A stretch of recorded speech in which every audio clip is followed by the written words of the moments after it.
¿Cuál es la etapa del desarrollo de la terapia? ¿Se acuerdan?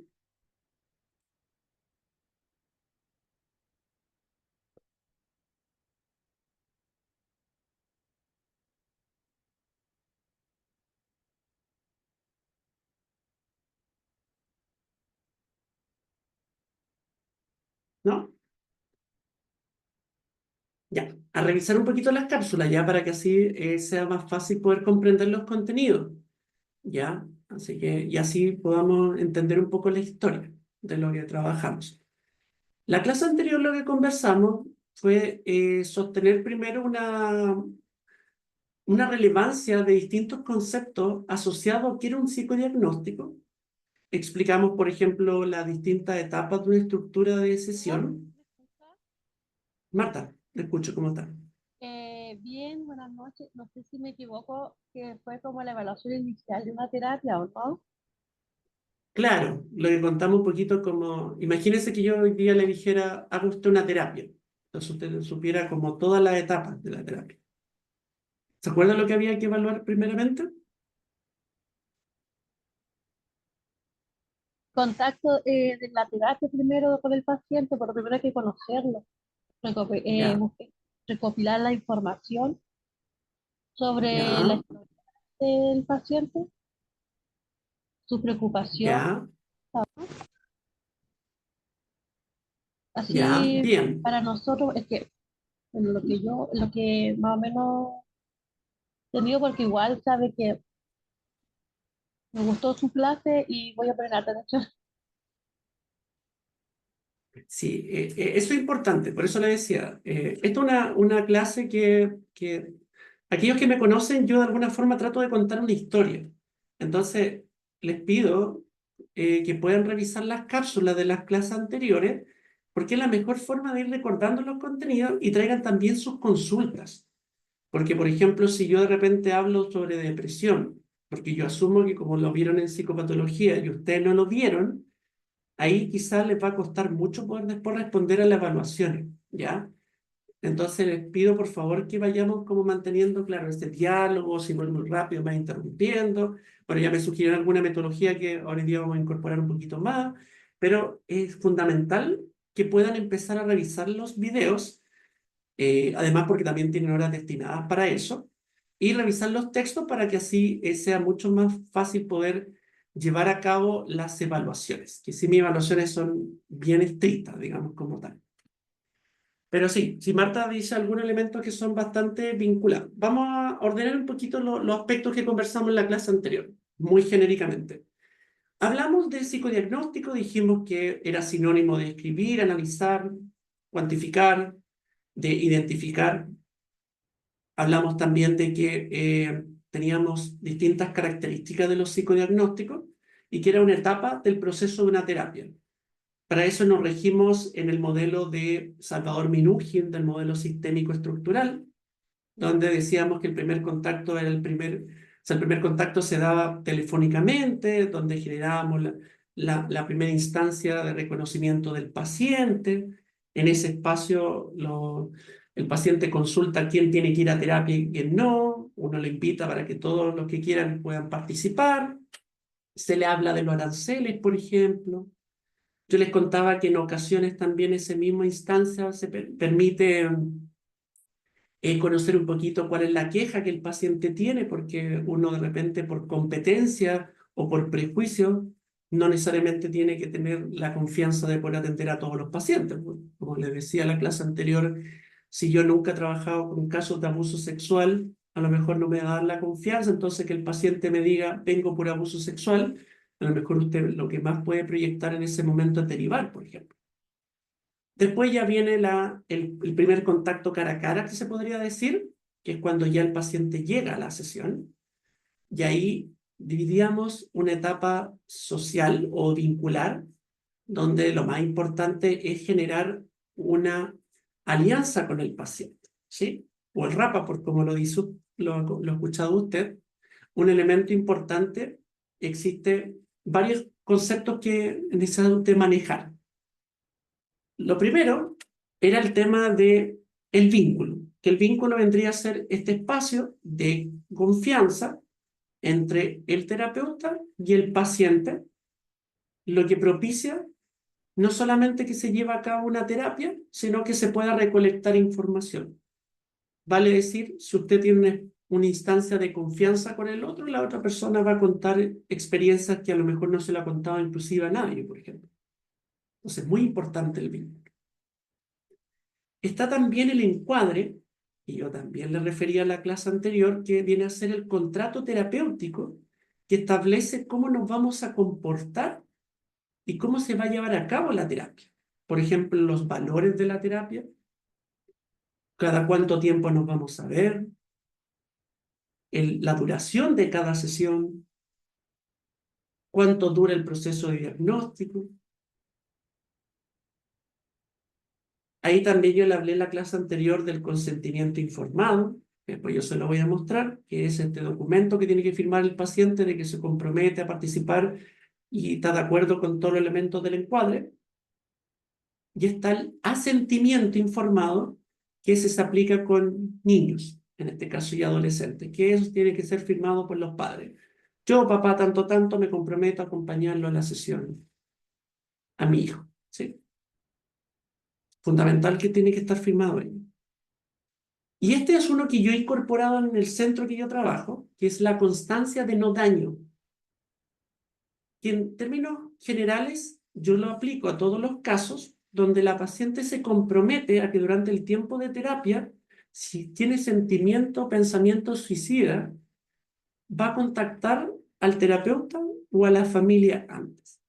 Ahora, claramente es un documento. Eso no puede garantizar de que la persona no quiera atentar contra su vida, pero al menos garantiza de que yo estoy preocupado de su integridad y su salud. Entonces ellos lo firman. Son como documentos administrativos que sí o sí durante la primera sesión tienen que ser firmados. Hay gente que prefiere partir con el encuadre al tiro, gente que termina con el encuadre porque creen que es muy estructurado. Bueno, usted verá lo que a usted le haga más sentido, ¿ya? Ambas tienen pro y tienen contra, que lo van a ver en otros cursos. Pero Profesor, los documentos disculpe, tienen que estar firmados. ¿cómo se Dice, llama el último que dijo usted? ¿El último instrumento? constancia de no riesgo. Ah, no lo había Puede que escuchado no, nunca eso. no, puede que no lo conozca porque por lo general ¿No? no lo aplican mucho los terapeutas y creo que ahí hay un error bien grande. Ahí ¿Me lo después se podría los puedo volver mandar. Ya, por favor, si lo pueden mandar. Sí. Recuérdeme por correo, eso sí, que a veces creo que Ya, por tantos cursos y todo, pero sí, ningún problema se los voy a mandar. ya. Dicho esto, estaba entonces la etapa de vínculo. Y para esto es importante antes de seguir, pensar que vamos a tomar los elementos del PPT a partir de las sugerencias de ustedes. Hay una terapia que se ocupa en los años 70 que se llama la terapia de aceptación y compromiso de Steve Hallett, que es del modelo cognitivo-conductual. El autor plantea con Marsha Linehan, de la dialéctica conductual, ambos se especializaban en trabajar cuadros mentales que eran severos. Por ejemplo, el trastorno límite de la personalidad, el cual se caracteriza muchas veces por hacerse daño. Lo que decía la autora era que el terapeuta no podía empatizar con el otro si no hacía un proceso previo de análisis. ¿Sí? Porque, por ejemplo, yo no he atentado contra mi vida, entonces, ¿por qué voy a sintonizar con un paciente? Es más, Marshall Linehan decía que muchas veces uno ocupaba sesgos. Por ejemplo, les voy a poner un solo ejemplo para que se entienda el contexto. Si una niña adolescente le escribe a su pareja, le dice que por chat, te echo de menos, y la pareja le dice, yo también, pero estoy estudiando para una prueba de mañana. Quiero verte, le dice A, la niña. B le responde, no puedo verte ahora porque estoy estudiando y me voy a echar la asignatura. Si tú no vienes es porque tú no me quieres. Y si tú no me hablas es porque no me quieres. B le dice, ya empezaste con tus pesadeces, y A lo que hace, le dice, bueno, como tú no me quieres, entonces yo tampoco te voy a hablar más. Dejan de hablar. Al otro día se ven en el colegio y resulta que ella llega con una venda. Entonces su pololo le dice, bueno, ¿qué te pasó? Él ve. Bueno, tú me dejaste de hablar, entonces yo me corté los brazos.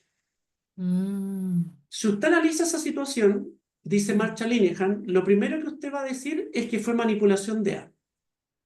Y eso es un sesgo.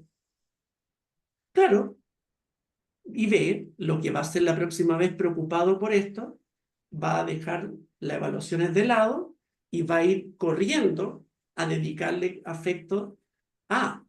Entonces, ¿qué dice la autora?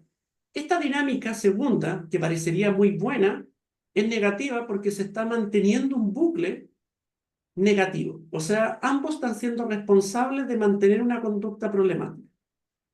Porque A es dependiente de B y B va inmediatamente cuando A solicita colaboración. El problema que dice Marsha Linehan, que nosotros empezamos a tener sesgos como terapeuta. Claro, pues esta persona es TLP, entonces por eso hace lo que hace. Y lo que dice la autora, al igual que Deb Halley, es que el paciente no tiene una identidad patológica, sino que tiene un problema. Mírese, un juego de palabras, pero demasiado importante. O sea, yo no soy depresivo, yo tengo depresión. ¿Qué significa esto? Que en ciertos contextos yo voy a presentar sintomatología y en otros contextos no.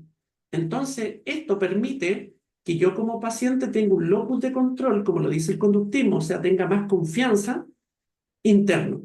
O sea, si hay situaciones donde, por ejemplo, yo no me autolesiono y situaciones que sí, significa que yo puedo en algún momento, con esfuerzo de la terapia, aprender a controlar y evitar las autolesiones, porque hay situaciones donde yo no me autolesiono. A partir de eso, Marsha Linehan decía que el terapeuta tiene que pasar por 5 estadios o etapas que él lo llama, que esto no está en el PPT, ojo, niveles de validación. El Mm. primer nivel de validación para el terapeuta, y esto es un ejercicio que la idea es que todos lo hagan, independiente del modelo, independiente de donde trabajen, dice que lo primero que tiene que hacer el terapeuta para trabajar este vínculo un poco de confianza y de empatía y aceptación incondicional, como decía Roger, de evitar todo prejuicio, tiene que escuchar y observar.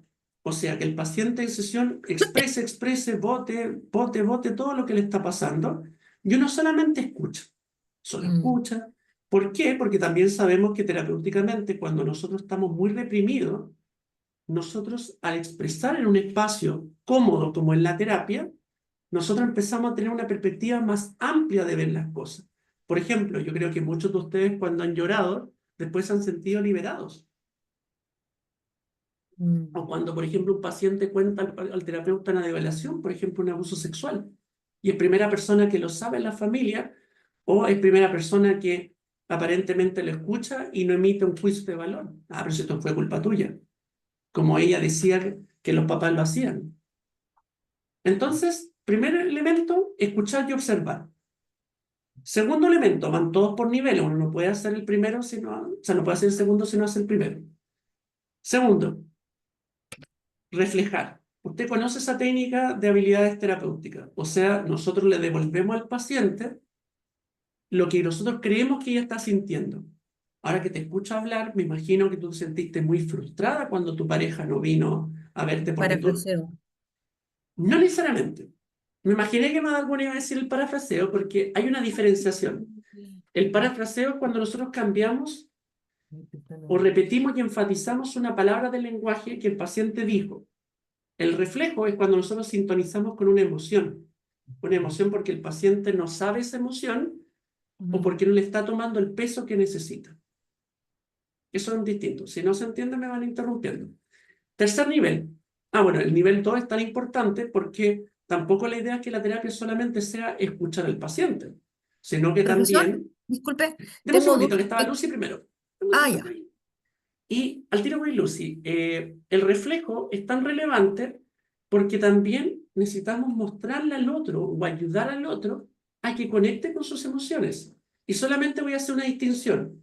Hay pacientes que de repente dicen, tengo pena, y nosotros decimos, claro, que tiene un grado de parafraseo, como decía Ginsel, pero ahí tienen que hacer la distinción que les mencionaba Sí. anteriormente. Cuando uno le dice, sí, me imagino que debe ser complejo tener pena, entonces nosotros estamos replicando la emoción que el otro está sintiendo, pero hay Mm. un reflejo que es más potente que lo plantea Roger, que es cuando los Mm. pacientes son más racionales.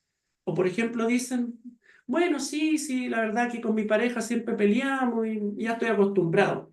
Y lo que hacemos nosotros como terapeutas es mostrarle la importancia de hablar de las emociones. Por ejemplo, decir, yo escuchándole a su situación, me imagino que si a mí me hubiese pasado, yo hubiese sentido tristeza. ¿A usted le pasa lo mismo? ¿Sabe que ahora que usted me lo dice? Sí. Entonces hay pacientes que necesitan como el permiso o la validación porque están tan reprimidos de un otro, que es en este caso el terapeuta, para hablar de sus emociones.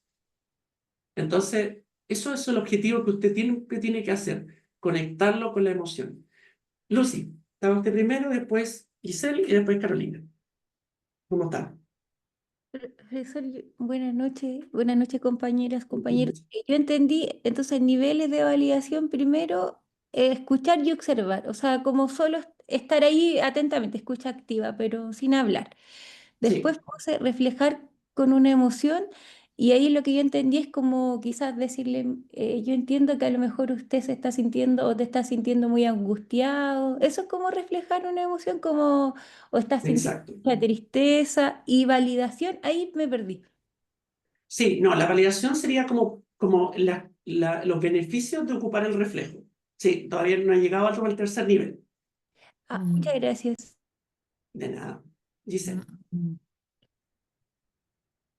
De alguna manera, bueno, el parafraseo a mí no tengo claro, pero el de reflejo es como de alguna manera que está como en el proceso de indagar un poco, descubriendo como la emoción que está detrás de la situación que está viviendo. ¿Es como eso? Sí, tiene dos aspectos. Primero, relevamos una emoción que a lo mejor el paciente la dice. Por ejemplo, tengo pena, tengo miedo porque creo que mi pareja me va a dejar, pero no le está tomando el peso de expresar corporalmente y emocionalmente esto. O sea, no es tan sencillo como decir tengo miedo que me van a dejar. Eso es racionalidad, el mecanismo de defensa clásico del neurótico, en el fondo. Es como tratar de decir, de bajarle el perfil a la situación. Entonces nosotros le enfatizamos la importancia de hablar de las emociones.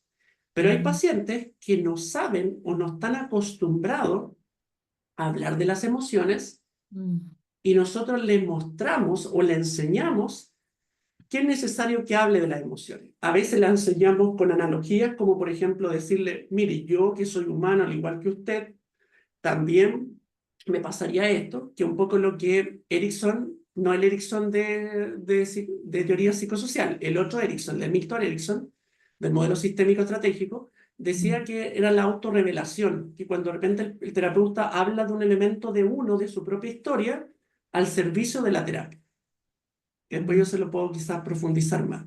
Entonces, en ambos enfatizamos en tomémosles el peso a la emoción, pero por otro lado, como le decía su compañera Lucy, no nos podemos quedar solamente en escuchar y observar, porque a veces pasa que el paciente dice, claro, porque mi terapeuta solo me escucha.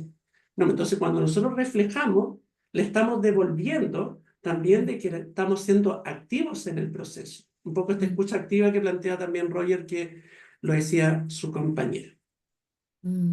Ya, profesor, muchas gracias. No, eso un punto, eso sí, para que le quede más o menos claro, porque el parafraseo, está la clarificación, está el parafraseo, está el reflejo, está la confrontación, está la síntesis y hay otros más. Para que le quede claro, porque quizá hay confusión conceptual.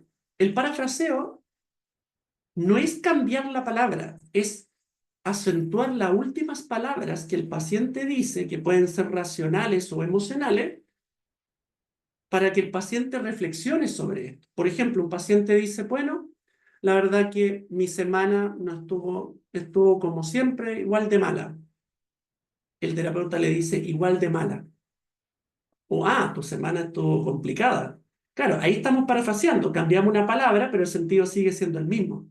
¿Qué estamos haciendo con eso? Decirle, stop, no siga hablando, no siga minimizando lo que le está pasando, sino más bien hable sobre eso.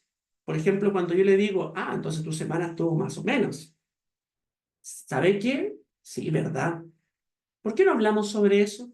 Y ahí el paciente habla. Porque claro, para él es muy normal a lo mejor su semana que ha estado peleando con el jefe todos los días, que con su pareja están a punto de terminar. Entonces, ahí hay que tener mucho cuidado, porque ahí estamos validando el desamparo aprendido, como lo dice eh, Cedrini en el caso del modelo cognitivo-conductual, así como que ya estamos condenados a sufrir. O sea, como que ya mi vida es normal y cotidiana de puro sufrimiento. La clarificación es cuando hay un concepto que el paciente dice de una manera ambigua o hay contradicción en su discurso. Por ejemplo, la segunda, un paciente dice, bueno, mi semana estuvo bastante buena, pero peleé con mi jefe y peleé con mi pareja. Entonces uno dice, a ver, contradicción. Usted me dice que fue buena por este lado, pero me dice esto otro. ¿Me puede explicar un poquito más entonces? Porque a mi percepción no estuvo muy buena la semana.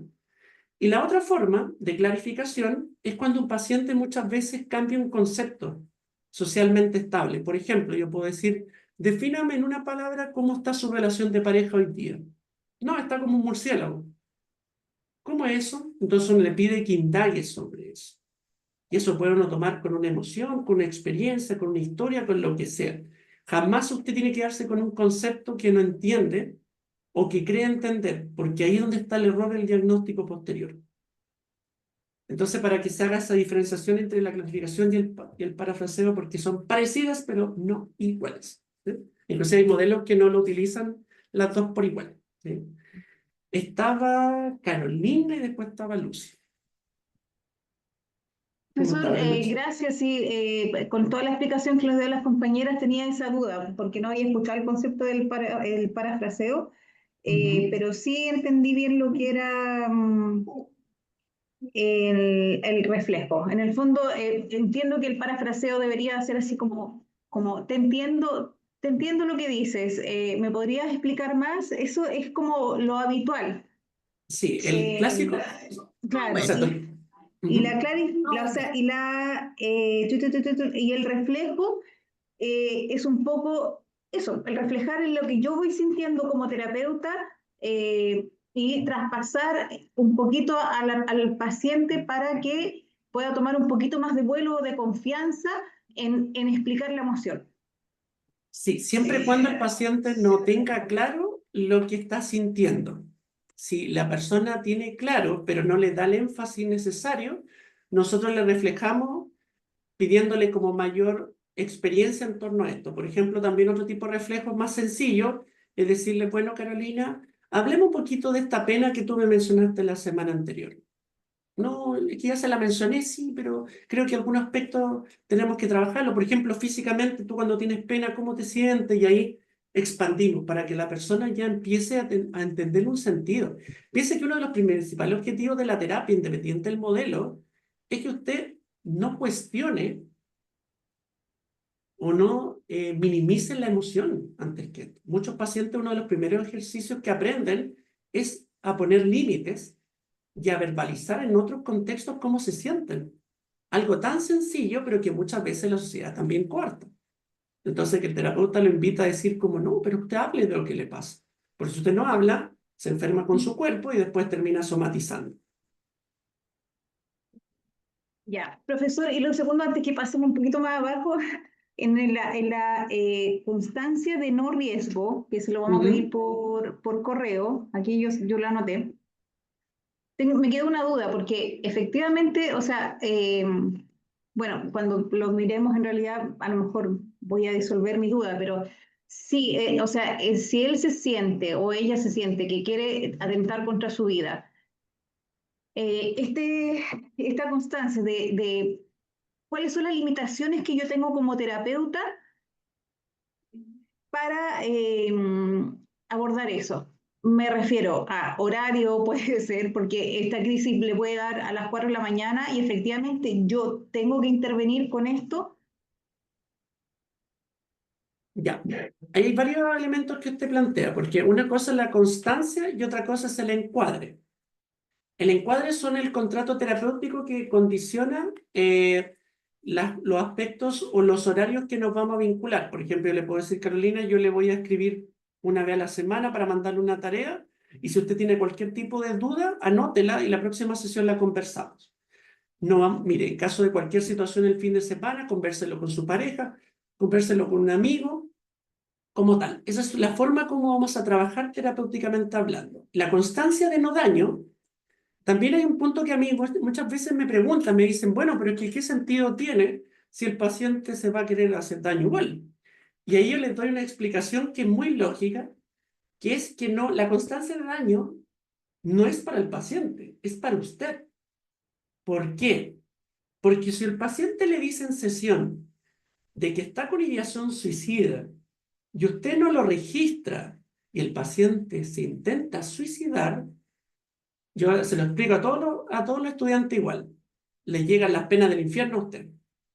Porque puede venir la superintendencia a preguntar, bueno, ¿y usted no tenía constancia de esto? Ah, es que en fondo era una ideación solamente. Entonces, ¿qué hacen los terapeutas?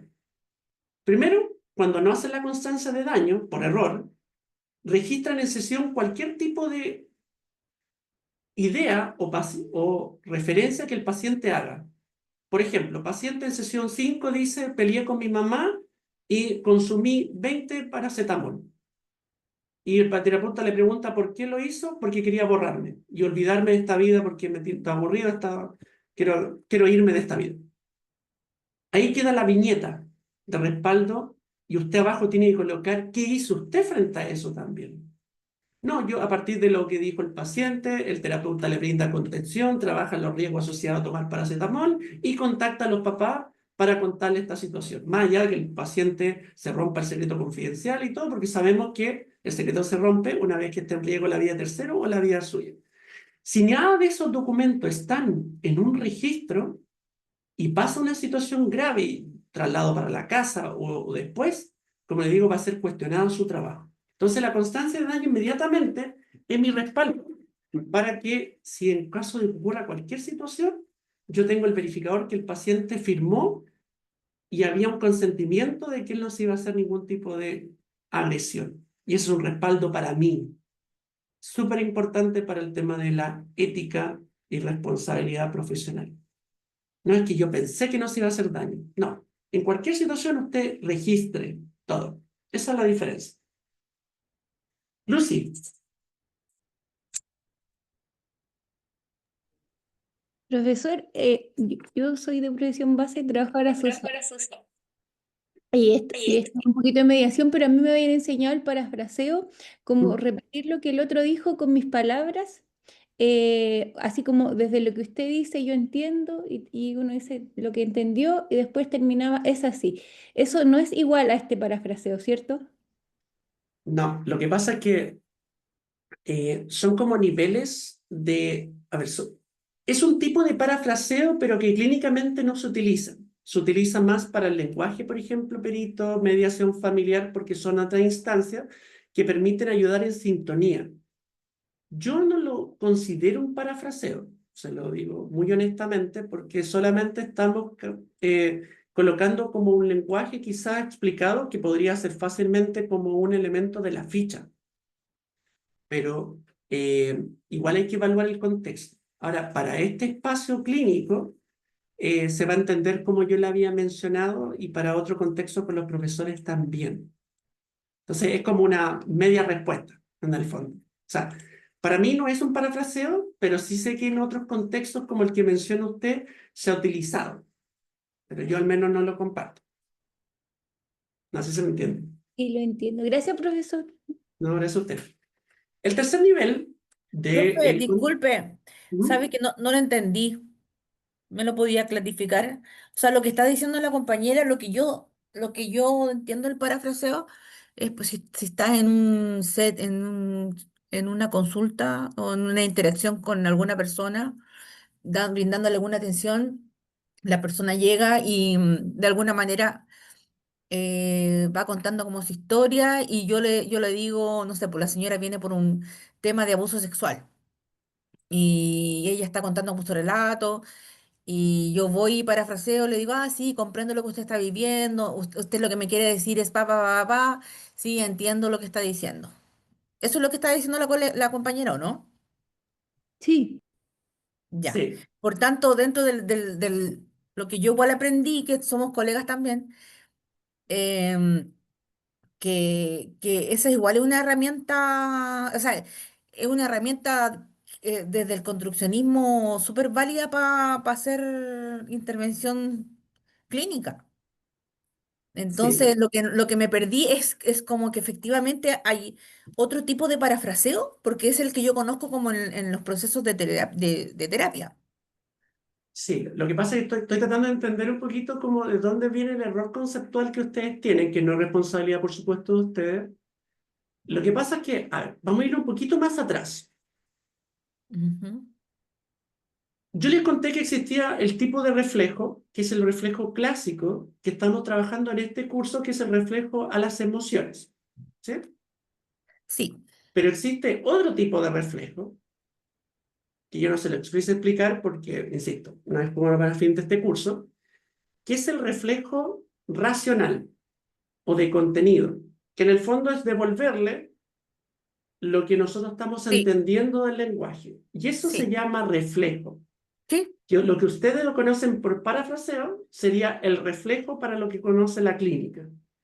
Entonces, cuando usted lo que está haciendo, estaría haciendo reflejo, en el fondo. No está haciendo parafraseo, porque el parafraseo clínicamente hablando es cuando usted toma una frase o una oración que el paciente lo está minimizando, que usted la enfatiza. Por ejemplo, repite muchas veces la última frase, literalmente igual como la dice el paciente, o le cambia una de esas palabras. El Ujú. cambiarle una de esas palabras muchas veces generó esa confusión que dice usted como, yo estoy parafraseando. Pero claro, lo que usted está haciendo es solamente enfatizando que ese tema es importante y se requiere seguir profundizando en ello. Cuando usted le dice, a ver, lo que entendí yo es que tú te pasa esto, técnicamente es un reflejo. Cuando usted refleja una frase del paciente. Cuando uno refleja un síntoma y una teoría, por ejemplo, dice, entiendo. Tú me dices que cuando pasó esta situación te llevó a esto y esto tiene que ver con el trauma de tu infancia, tanto, tanto, tanto. Ujú. Eso sería una hipótesis, porque usted le está devolviendo una cadena de conexión que podría explicar el origen de un problema.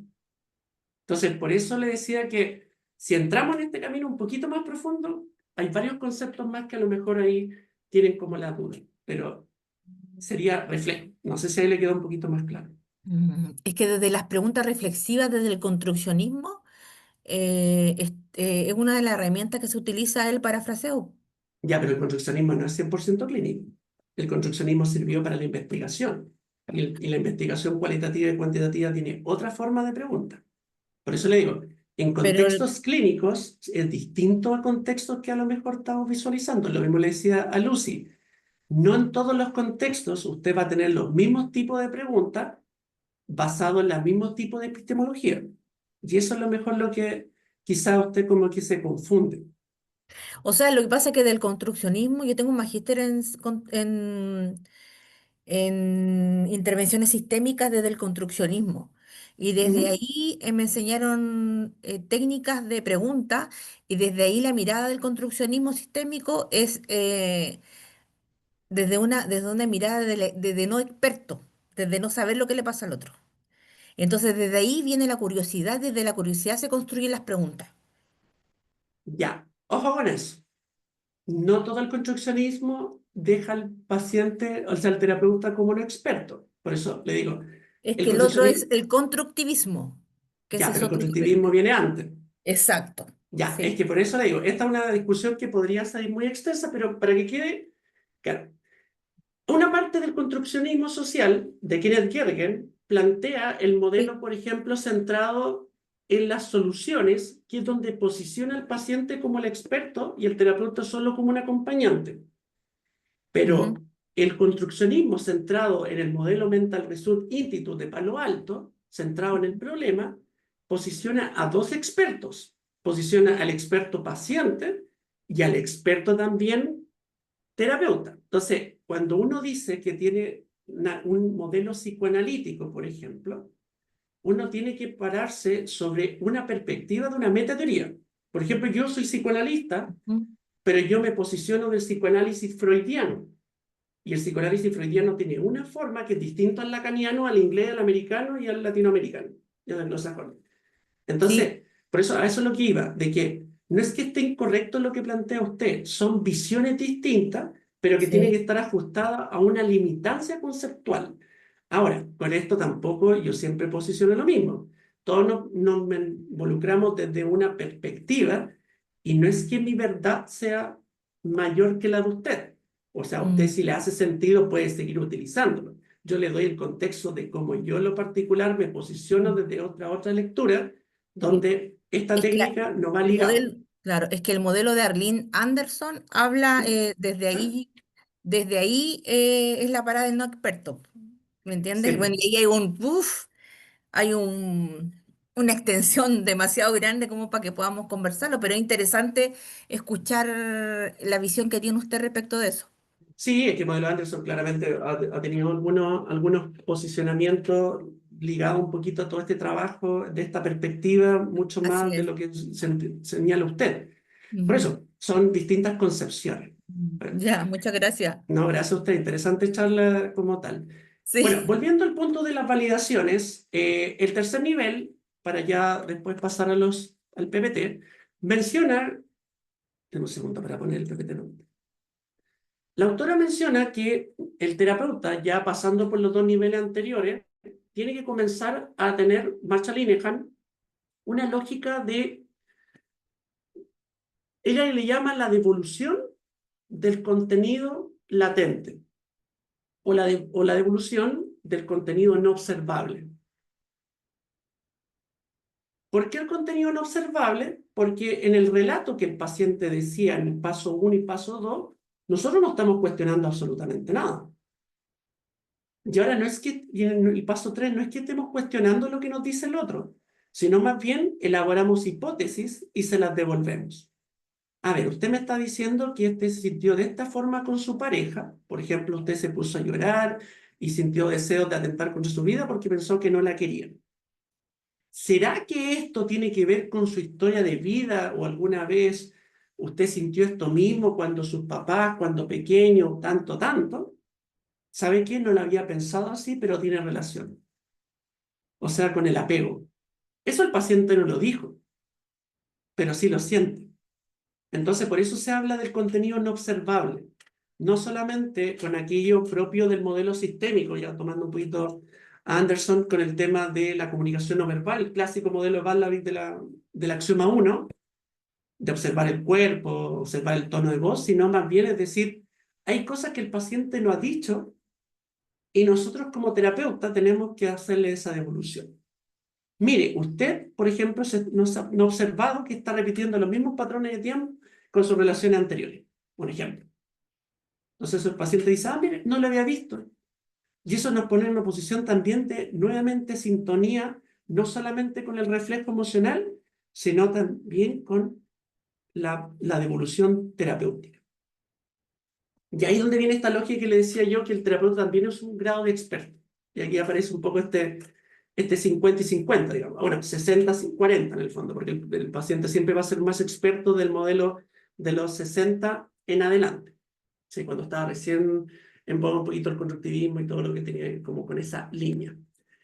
Dicho esto, viene el cuarto paso. Marshall Linehan hablaba que el nivel de validación cuarto tenía que ver con la aceptación, y ella le llamaba la aceptación de la situación actual.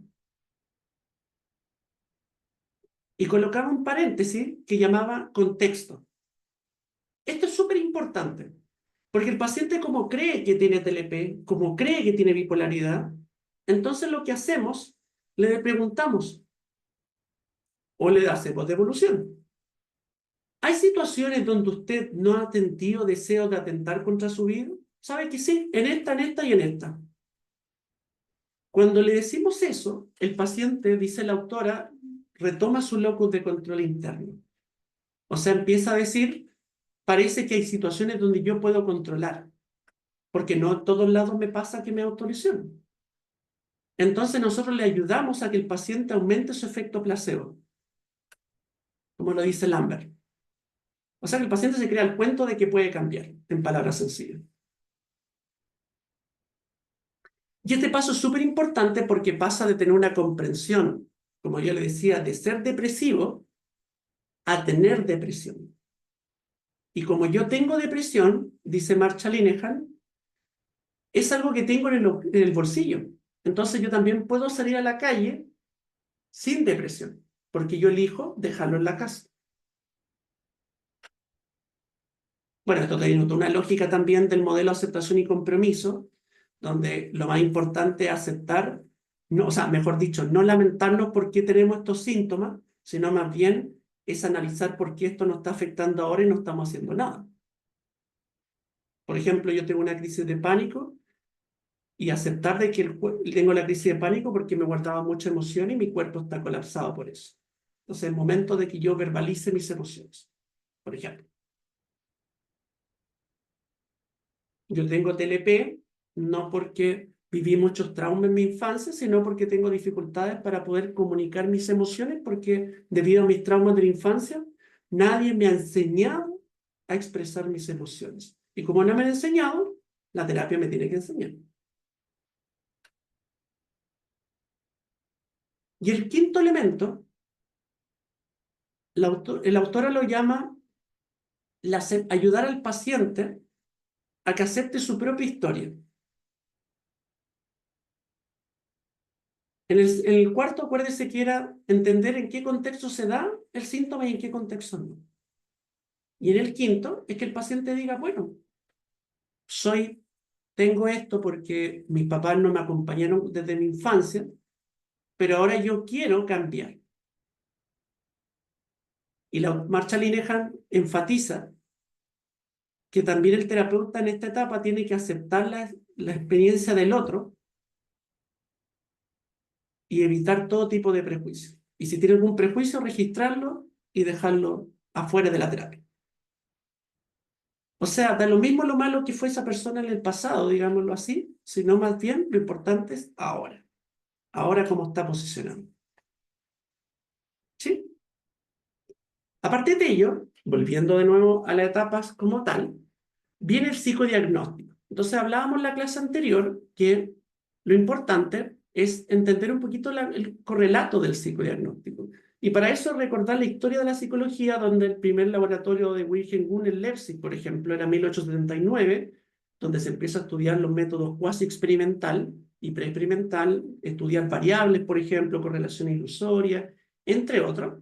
Y estos primeros laboratorios, tanto en este caso en Alemania como también el APA, por ejemplo, en Estados Unidos, no el APA de Asociación Panamericana, era el APA de un centro de laboratorio como tal. Se empiezan a estudiar en la influencia de la biología la medición de ciertas variables. Entonces ahí empiezan a aparecer los primeros investigadores en 1895, 1900, que era Alfred Binet. Y Alfred Binet lo que hizo es estudiar la inteligencia. Entender que la inteligencia específicamente tenía ciertos componentes que se podían estudiar a partir de distintas evaluaciones. Y el objetivo de Binet principalmente era explicar cómo ciertos pacientes psiquiátricos, como lo que había en ese momento, que era por ejemplo la esquizofrenia específicamente, como tal, eran personas que tenían un coeficiente intelectual mucho más disminuido, lo que Alfred Binet lo llamaba los tarados, que es uno de los primeros conceptos antes de hablar de retardo mental. Recuerde que por la influencia de la psiquiatría y las ciencias naturales, se creía que todas las enfermedades mentales tenían que ver con una división o un daño en una parte del cerebro, ya sea la corteza prefrontal, el área de Broca, el área de Wernicke. Entonces el foco estaba puesto en medir la inteligencia a partir del CI y correlacionarlo con la biología. Y para eso Alfred Binet se une con Galton, y Galton, que era más neurofisiólogo, perdón, empezó a plantear de que específicamente habían funciones cerebrales, en estas áreas que yo le comentaba recién, memoria, lenguaje, que podían estar explicando los problemas de inteligencia. Bueno, ahí se hace toda una mirada sobre el área de Broca y el área de Wernicke que le comentaba. No por este autor, por supuesto. Después ya la influencia de la Primera Guerra Mundial, les contaba en la clase anterior, lo importante no era solamente estudiar las mediciones de la inteligencia, sino también definir personas o reclutadores, como hicimos el ejercicio en la clase anterior, que estuvieran soldados capacitados para ir a la guerra. Entonces, por ejemplo, Cattell empezó a estudiar las personalidades de las personas para detectar qué personalidad era mucho más comprensible y respondería adecuadamente a ir a la guerra. Y es donde aparece el primer estudio de la personalidad y uno de los primeros estudios también de test que hoy día se utilizan en la psicología del trabajo, por ejemplo, psicología organizacional, para los procesos de reclutamiento, que es el 16PF. Y quizás lo van a escuchar más adelante. Ahora, para llegar a eso, el 16PF de los años 30, Cattell lo único que hacía al principio era crear un cuestionario donde colocaba 116 situaciones donde los pacientes tenían que responder con un sí o un no, y a partir de eso uno iba evaluando la calificación que tenía el paciente. Por ejemplo, ¿usted utilizaría un arma? Sí, no. Y ahí vamos determinando ciertas variables como tal. El problema de esto, Cattell se dio cuenta de que entrevistar a tantas personas de forma individual no ayudaba mucho y era demasiado trabajo. Entonces él mismo propuso, ya en el 25-30, empezar a impulsar, perdón, de 1918 en adelante, empezar a impulsar entrevistas que fueran grupales. O sea, aplicábamos el mismo cuestionario, pero en grupo. Entonces así, obviamente, íbamos mucho más rápido. Después, ya influenciado por el psicoanálisis, por ejemplo, en 1921, se empieza a estudiar cómo la personalidad de la persona, valga la redundancia, podría estar impactada por la historia de vida. Eso ya es como la psicología clínica, en el fondo, no es para la guerra. Y ahí donde Hermann Rorschach, por ejemplo, propone, influenciado un poquito por el psicoanálisis y la Gestalt, la psicología y la Gestalt de 1920 de Peirce, propone de que las personas cuando tienen situaciones que no han logrado cerrar, lo que hacen, proyectan en estímulos o en situaciones experiencias indeseadas de su vida. Lo voy a explicar de una forma más sencilla. Ustedes ven una mancha acá, que esto es el test de Rorschach. Entonces, lo que hacía Hermann Rorschach decía, estudiando a más de 1900 pacientes, decía, bueno, lo que ve al paciente acá, esto se llama un estímulo ambiguo. ¿Por qué un ambiguo? Porque no tiene una forma clara y bien definida. Y la persona, a partir de su historia de vida, al ver este estímulo ambiguo, va a tratar de encontrarle un significado. ¿Y por qué yo decía que era de la Gestalt? Porque tiene que ver con la ley de cierre. O sea, cuando vemos una figura, por ejemplo, como esta, clásico ejemplo de la Gestalt de Peirce, y vemos que no está cerrada, nosotros en nuestra mente tendemos a cerrarla. O tendemos a buscar semejanzas, por ejemplo, que es otra de las leyes que hay. Por ejemplo, asociamos los cuadrados con los cuadrados. Entonces necesitamos ordenar nuestra vida. Entonces, en esta lámina yo voy a proyectar mis temores, por ejemplo. Yo podría decir, veo un dragón que me quiere hacer daño. Y eso tiene que ver con algo de mi vida que no está cerrado.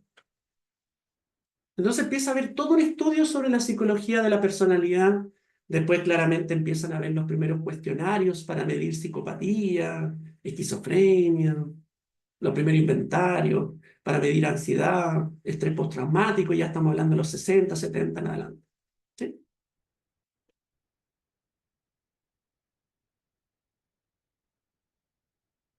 ¿Dudas, consultas hasta acá de los contenidos? ¿Vamos bien? ¿Sí? Súper. Carolina. Yo, profesor, en la lámina anterior que aparece como el antecedente de 1994, de ahí en adelante más procesos de investigación no hemos avanzado. Sí, está lleno. Créame, desde psicología forense, desde evaluaciones de psiquiatría. Aquí la psiquiatría se posicionó hasta los 60 y después, en los 70, cuando empezó la psicología jurídica, empezaron a hablar todas las evaluaciones de peritos. Hoy día se habla de imputabilidad e inimputabilidad. Se empezaron a detectar los primeros cuestionarios, por ejemplo, por Aaron Beck del modelo cognitivo-conductual, que yo le decía, de la ansiedad, del estrés, de los cuadros de depresión. No, se avanzó mucho. Realmente no es para fines de este curso, pero sí se ha trabajado harto, específicamente en los trastornos de personalidad. Yo creo que con lo que más hay, pero detectar quizás ciertos patrones patognomónicos, como lo dice la psicopatología, que se detectaban en ciertos perfiles. Por ejemplo, la frialdad emocional que puede tener un psicópata, por ejemplo. Es como la clásica escala, digamos. Y ahí uno empieza a decir, ah, ya la persona tiene estas características. Como se empezaron a estudiar, por ejemplo, también los test de evaluaciones orgánicas, cerebrales, los 50, que los vamos a algunos mencionar en este curso. Por ejemplo, para medir la memoria, el lenguaje, el daño cerebral. Sí, He hay varios que escuchado, se han hecho. he escuchado, profesor, del estrés postraumático. Sí, ese es el Eh, EGP. EGP. sí, usted le voy a escribir si me puede sugerir algo de eso. Sí, mándame correo. Igual yo me muero sin responder porque como estoy en periodo de examen y todo, pero manden los correos. Rogelio. Sí, profesor, estaba viendo el tema de los algunos test y leí aquí también dentro de sus apuntes dentro de lo que es los PPT, que estos Ujú, test gráficos como el de Rorschach o el de la lluvia, ¿ya? ujú, No son muy científicos que digamos, ¿no? Porque son subjetivos, pues son muy ujú, interpretativos. No sé qué tan válidos pueden ser, pues. Eh, mm. Eso se lo llamamos test gráficos, ¿cierto? O de proyección o algo así, pero Sí, sí, este test, son parecidos, pero no iguales, pero sí. Ujú. claro, tienen la característica que no son tan científicos ni tan objetivos. Sí, O me equivoco. es una buena pregunta, porque eso ha pasado a lo largo de toda la psicología, como tal, de que eso también pasó con el humanismo, con algunas escuelas, de que al final no se ha cuestionado mucho los criterios de confiabilidad de los estudios. Ahora, ¿qué han salido a decir los autores? Porque hay dos elementos que sí se han mantenido. Primero, que todos estos instrumentos, si bien tienen elementos subjetivos, tienen una muestra que es representativa. Por ejemplo, el caso de la decía de Germán Rocha, él aplicó a Sí, 1900 pacientes de distintas características y empezó a ver algo que usted lo ha visto en metodología de investigación, empezó a darse saturación de la información. O sea, por ejemplo, ya estoy inventando, 50 personas veían en la lámina 1 un pelícano, poniendo un ejemplo. Y el pelícano tenía que ver con esto, con esto, con esto, con esto, con esto, porque esto se cruzaba con los elementos de la terapia que se observaba el paciente. Entonces, ahí empezó como a cuantificar ciertos indicadores. Y lo otro es que tiene una evidencia en el sentido de que hoy día se sigue utilizando varios de estos tests en distintos contextos. Ahora, hay contextos que lo han ido descartando. Por ejemplo, cada vez es más cuestionado las entrevistas de trabajo, aplicar este tipo de test como tal. Algunos lo hacen igual, pero hoy día, por ejemplo, se ocupa el modelo STAR, que es el modelo centrado en la competencia de la Marta Allen. Y eso es lo que hoy día usted en una entrevista de trabajo le preguntan, como cuénteme experiencias donde usted abordó tal situación y qué competencias como tal aplicó. Hoy día ya no se saca tanto la personalidad porque inclusive se asume que usted también hasta podría inventar porque inclusive leyó la respuesta por Google, por ejemplo, hasta ese nivel. Pero, por ejemplo, en el ámbito forense, sí hay varios tests, como por ejemplo el de la persona bajo la lluvia que usted refería al gráfico, donde hay ciertos indicadores que sí se han observado en casos, por ejemplo, de abuso sexual o en psicopatía. Entonces, eso ha permitido mantener este posicionamiento y seriedad para que se sigan utilizando. Pero sí, no, yo claramente concuerdo con usted, e inclusive hay modelos y terapeutas que no le hace mucho sentido también trabajarlos. No porque carezcan de viabilidad, sino porque también tienen que ver con epistemología. Por ejemplo, el Rorschach es más psicoanalítico y cognitivo-conductual. Ambos lo ocupan. El humanismo, por lo general, no lo utiliza mucho. El sistémico no está muy a favor del psicoanálisis, entonces tampoco. Lo utiliza más las pruebas gráficas. Entonces, ahí se ha generado como toda una disputa bien entretenida, digamos, entre todos los modelos. No sé si respondo a su pregunta.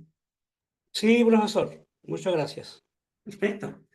Bueno, esta lámina yo se la coloqué como un aspecto general para recapitular o reforzar la importancia de los procesos de entrevista. ¿Por qué?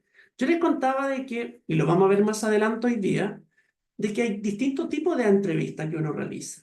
Un tipo de entrevista que es como la entrevista psicológica clásica, que son la anamnesis, la entrevista psiquiátrica, por ejemplo, que tiene un objetivo y un prisma distinto, y está el examen mental, que tiene otra particularidad. Ahora me quiero detener específicamente en la del diagnóstico, donde ya esto quizás sintetizamos con este mapa conceptual, que mediante, por ejemplo, una entrevista psicológica, nuestro objetivo no es conocer específicamente cómo se comporta un síntoma, sino más bien es saber la historia de vida o hito importante de un paciente. Por ejemplo, preguntarle sobre la etapa gestacional hasta la adultez o la edad, acorde a la edad que también el paciente tenga. Por ejemplo, la edad gestacional uno podría preguntar si el embarazo fue deseado o no deseado, obviamente a los papás, por supuesto. Si, por ejemplo, uno quería que fuera niño o niña, ¿qué pasó cuando nos enteramos que iba a ser niña? Yo quería que fuera niño. Hay toda una fantasía y una teoría de Marcia relevante con ello. Si durante el embarazo hubiera un conflicto o situaciones estresantes que podrían haber afectado a la placenta, y ahí evaluamos el temperamento, por ejemplo, del niño. Si fue por cesárea o fue parto normal. Cómo fue la alimentación, por ejemplo, de la madre, si notó pataletas por parte del niño. Eso yo le digo un poco más rápido porque yo sé que esto lo conversaron en psicología del desarrollo, es como una pequeña síntesis. Etapa, por ejemplo, de lactancia de 0 a 18 meses. Cómo fue el desarrollo motor, las pautas de apego, cómo fue el desarrollo emocional del niño, tuvo carácter, no tuvo carácter. Se vinculaba con objetos, que esto es lo que plantea Piaget con el tema de los sensorios motor. El niño miraba a la madre, sonreía cuando el otro sonreía, como la sonrisa social, hacía el reflejo de apuntalamiento, o no miraba a la madre, y ahí voy enseguida, Carolina, o indicadores, por ejemplo, de TEA. Por ejemplo, en el jardín. ¿En el jardín se vinculaba con los pares o tenía pensamientos más egocéntricos? ¿Inventaba historias, por ejemplo, y ocupaba el juego simbólico? ¿Imaginaba cosas? ¿O en el fondo el niño no lograba, por ejemplo, darle vida a los elementos, como lo dice Piaget, el animismo? Entonces el niño no compartía sus juguetes, el niño no se vinculaba con la persona, el niño no miraba. Son indicadores de TEA. El niño no empatizaba con otras personas, no hablaba de sus emociones, se frustraba con facilidad.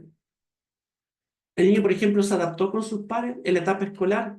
Laboriosidad, por ejemplo, como lo dice Erikson, tan importante. ¿Participaba en un grupo de pares? ¿No participaba?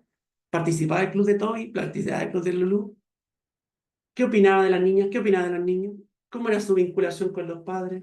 ¿Qué hizo usted como papá cuando el niño fue al colegio? ¿Lloró? ¿Por eso lo echa de menos? ¿Vivió? ¿O no lo echa de menos?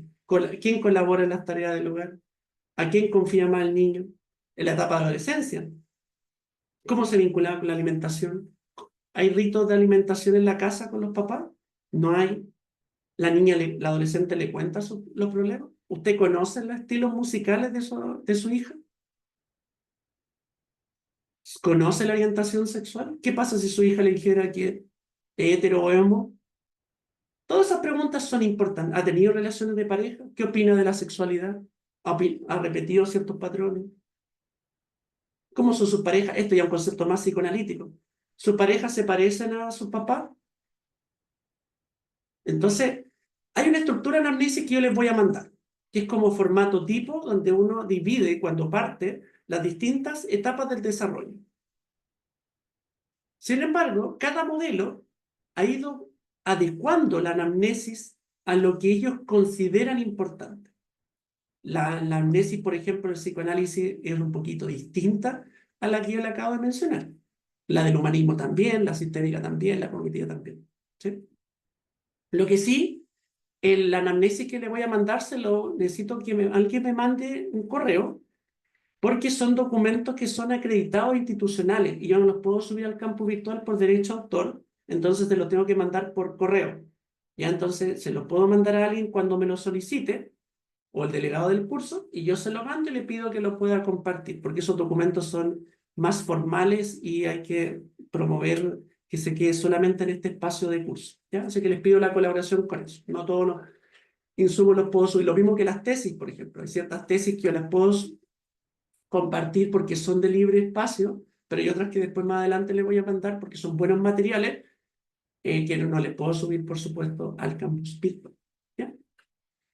Entonces, esa es una anamnesis en términos generales. Indagar más sobre los hitos biográficos, crisis normativa, no normativa, aspectos de la personalidad, que nos van a permitir tener una comprensión integral del padecimiento del paciente. Pero no nos interesa tanto el historial del síntoma, el origen del síntoma.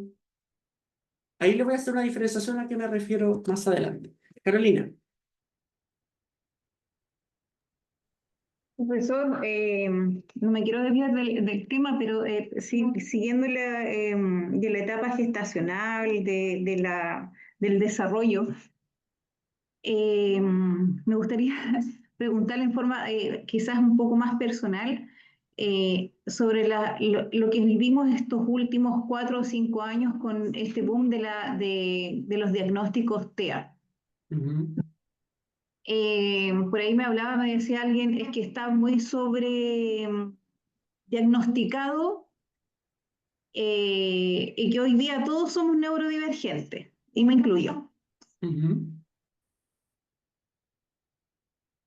Perdón. Entonces me gustaría tener un poquito más de su expertise, de su opinión más experta, profesor. Sí, hay varias formas de cómo yo le puedo responder. Lo primero, cuando uno aplica un instrumento y un diagnóstico, quizás tenemos que partir por ahí, uno tiene que posicionar un resultado, situarlo con una cultura y vincularlo con un rango etario. Y voy a tomarle el mismo ejemplo que me decía usted, porque lo he escuchado mucho. No, es que yo la verdad que en esta etapa de mi vida, la verdad que no quiero tener pareja, no me gusta atiendo público todo el día, creo que odio a la gente. Lo cito textual, he escuchado, no estoy caricaturizando nada. Yo creo que tengo TEA. Cuando uno se va a los manuales de clasificación, ustedes tuvieron psicopatología, revisa que uno hay un síntoma patognomónico principal y característico del diagnóstico y tiene un correlato en un tiempo, y tiene síntomas secundarios que por lo menos son de 3 a 5 que tienen que diagnosticarse. Primer filtro. ¿Tengo los síntomas secundarios o tengo solamente el principal? Porque todos se han diagnosticado, claro, con TEA, en su momento, hace 10 años atrás, todos tenían diagnóstico de TLP, 15 años atrás todos tenían diagnóstico de trastorno alimentario, 20 años atrás todos tenían depresión,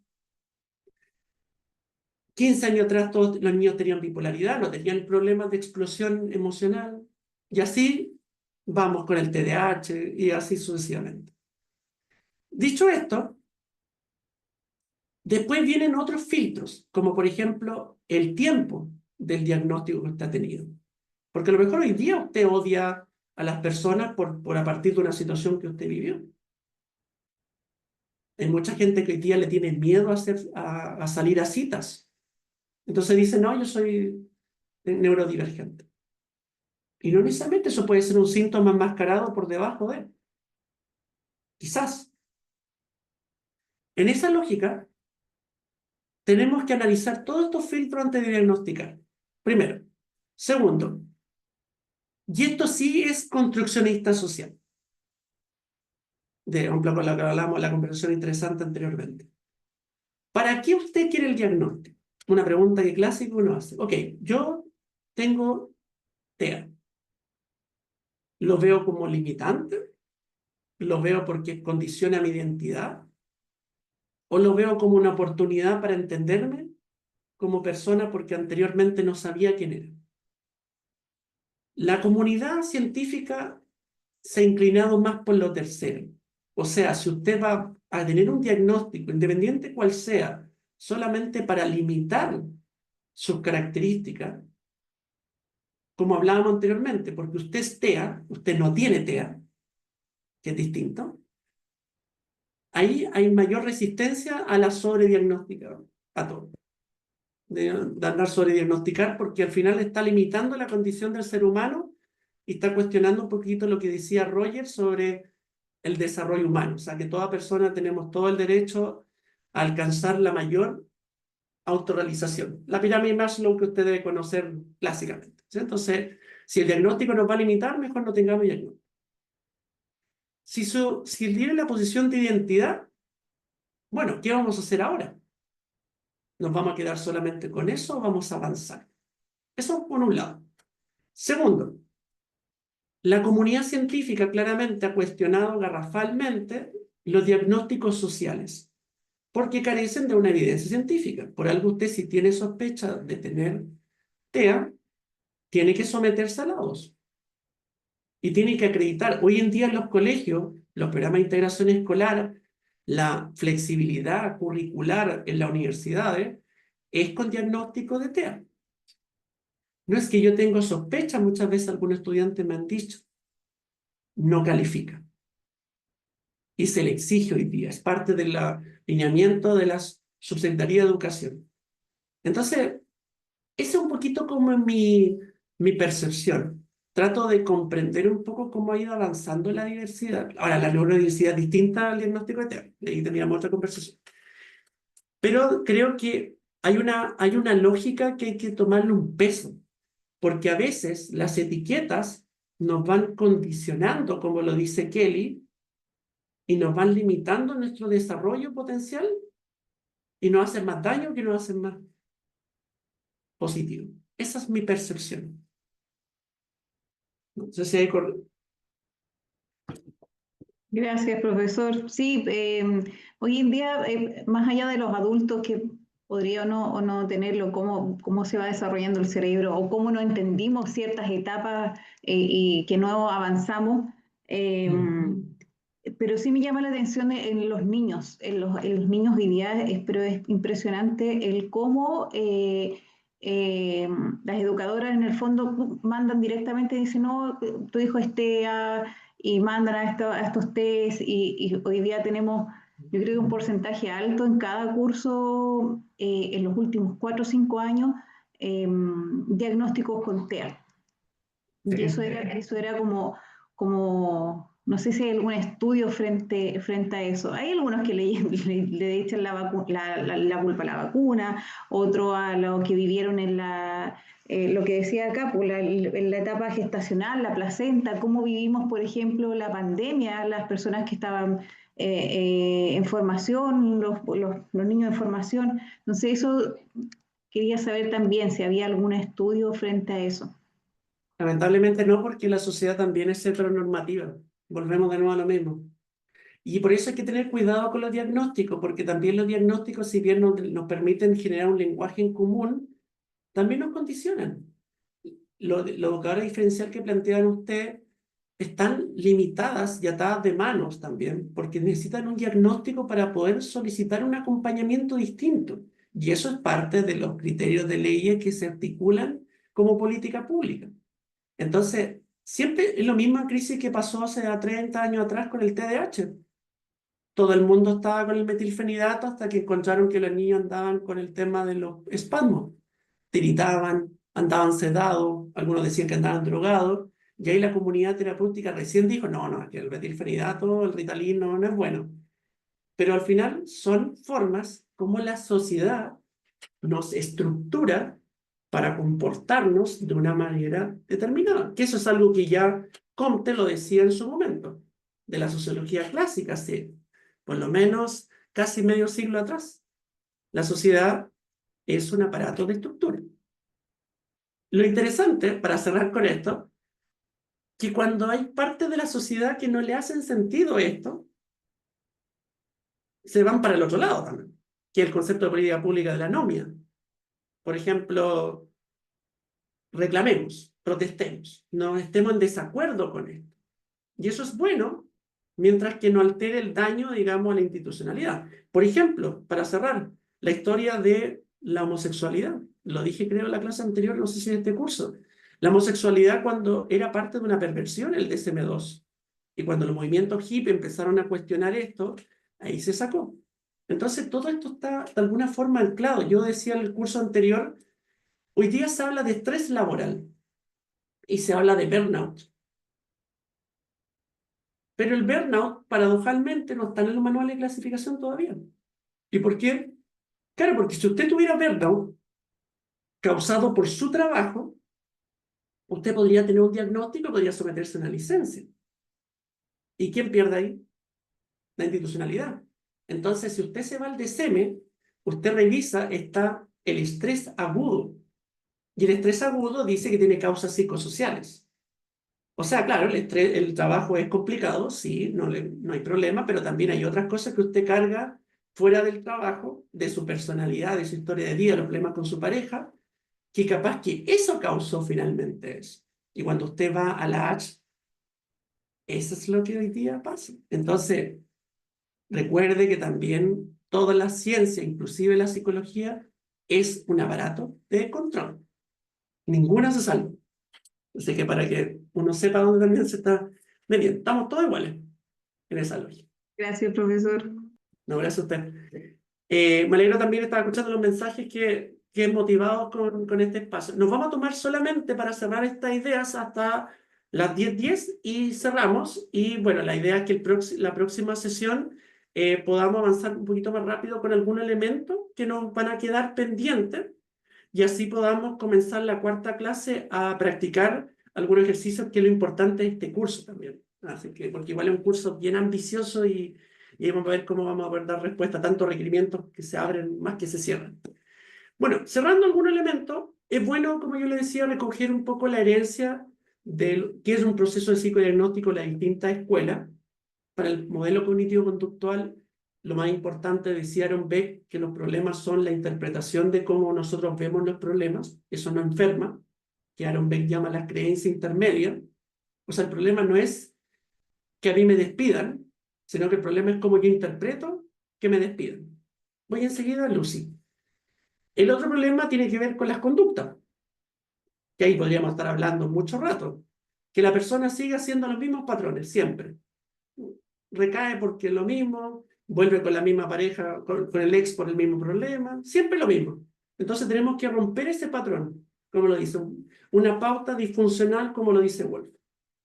El psicoanálisis dice que el problema tiene que ver con el yo, y el yo es la personalidad del sujeto. Entonces el yo enfrenta situaciones altamente estresantes en la vida, y esto deben haberlo visto en la escuela de la psicología, en introducción a la psicología del primer año. Entonces, cuando una persona experimenta situaciones que no puede tolerar, como lo dice Sigmund Freud, experimenta una carga libidinal muy alta.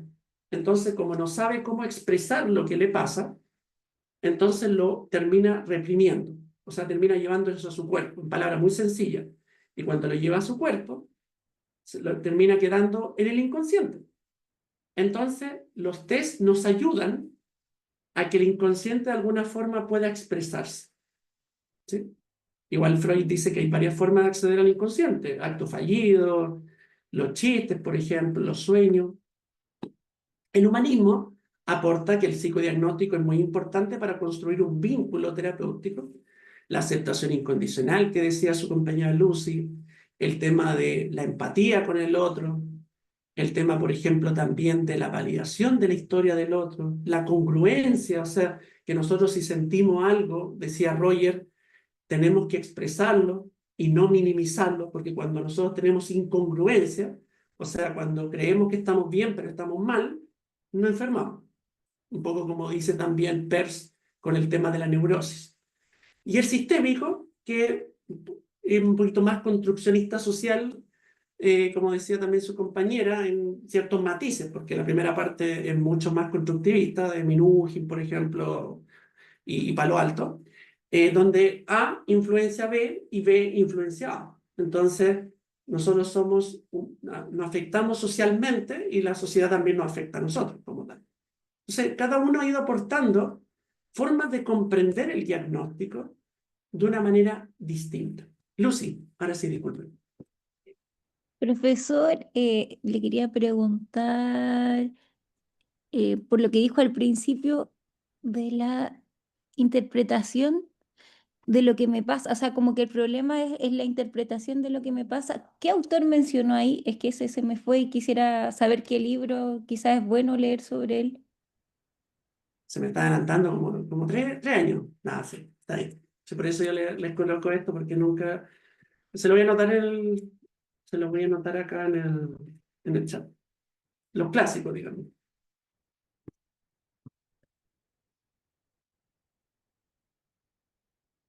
Muchas gracias, profesor, y me sumo igual a No, las palabras de mi compañero. Muy interesante su clase, de verdad. me alegro que le haya gustado. Y gracias por la retroalimentación, que es lo más importante para ir avanzando un poquito como con ello. Sí, bueno, yo les contextualicé que yo estoy a cargo de toda el área clínica, entonces a veces, y ahí me dicen, sí, va muy perdido. Para mí es muy normal pasar del psicoanálisis al humanista al sistémico y pasar por toda la epistemología, porque igual yo las trabajo todas y tengo formación un poquito en todas, entonces si voy muy rápido me van interrumpiendo, ¿ya? Como tal, pero que cada escuela tiene como su propia mirada y cada epistemología, como lo conversábamos con su compañera Giselle, también tiene su propia historia, digamos. ¿Sí? Así que ahí uno tiende un poquito a confundirse. Bueno, quiero terminar con esta lámina, que yo algo les comentaba y lo mencionaba también Rogelio, para hacer una separación de los procesos de diagnóstico. Ya sabemos que los procesos diagnósticos son importantes, ¿sí? Y sabemos que a partir de un buen diagnóstico también podemos generar un buen plan de intervención. Y como lo dice Kaplan, por ejemplo, es relevante priorizar el objetivo de la terapia. Porque si un paciente viene con problemas para poner límites, autolesiones y problemas con su padre, no se puede abordar las tres cosas al mismo tiempo. Entonces tenemos que aprender a operacionalizar un buen plan. Y un buen plan, y seguimos con la epistemología, porque el construccionismo social que decía su compañero, el constructivismo son epistemología, son los paraguas que están a la base de una casa, son como el techo como sobre cómo vemos la realidad. Una epistemología que se ayuda mucho para construir los planes de intervención y para medir los test es el positivismo. ¿Y el positivismo de dónde viene? Viene principalmente del conductismo, donde estaba todo esto de que la psicología tenía que ser un método científico, por ejemplo. ¿Sí? Entonces, ¿qué dice el positivismo? Que se rige por leyes universales, o sea, tenemos que llegar a las mismas respuestas siempre. Tiene que ser medible, moldeable, controlable y predecible. O sea, tenemos que controlar todo, en palabras sencillas. Quizás con los tests después vas a saber hacia dónde voy. Entonces, si yo le digo a un paciente, o sea, el paciente me dice, quiero trabajar la felicidad, eso para mí no es un objetivo, porque no tiene ningún criterio y por ende yo no puedo medir si se va a lograr o no. Yo le podría preguntar, que es una clásica pregunta del modelo sistémico, ¿qué va a ser distinto? Decía, por ejemplo, hizo Kimber en los 70, el modelo centrado en soluciones. ¿Qué va a ser distinto al término de la terapia para que usted tenga la certeza que se siente feliz?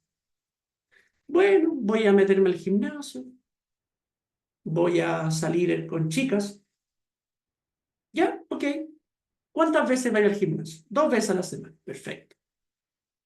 Acuérdese, cuantificable.